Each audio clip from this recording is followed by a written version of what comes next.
Salut à tous, futurs confrères, bienvenue sur Mon Pédiatre. Aujourd'hui, on s'attaque à un classique des QCM de Résidana, une question qui semble facile, mais qui cache une histoire fascinante. Si vous répondez juste, c'est bien. Si vous connaissez l'histoire derrière, c'est ce qui fera de vous un médecin cultivé. On regarde ça ensemble. Question numéro 28. Le test à la sueur, ou test de sudation, est l'examen clé dans le diagnostic de... Bon, on a le choix entre plusieurs pathologies digestives et métaboliques. Diarrhée sodée, diarrhée chlorée, mucoviscidose, galactosémie et diabète insipide. Alors procédons par élimination rapide. Le diabète insipide, c'est une histoire d'urine, pas de sueur. Les diarrhées congénitales, c'est-à-dire la proposition A et la proposition B, on va doser les électrolytes dans les selles, pas sur la peau. Prenons la galactosémie, c'est enzymatique. Donc il nous reste la star de la pneumopédiatrie. La réponse est sans aucune hésitation, la réponse c'est la mucoviscidose.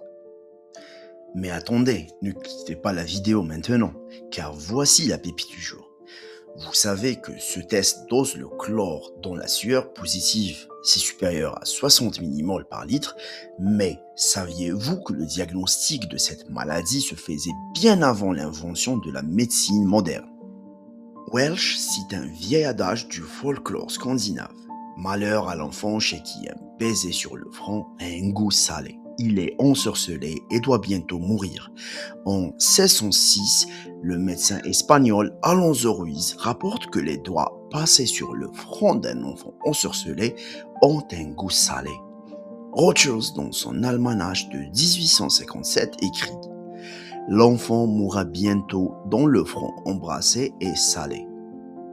Pourquoi cela? Parce que la protéine CFTR défaillante empêche la réabsorption du chlore au niveau du canal sudoripare. Donc, in fine, le sel reste piégé sur la peau.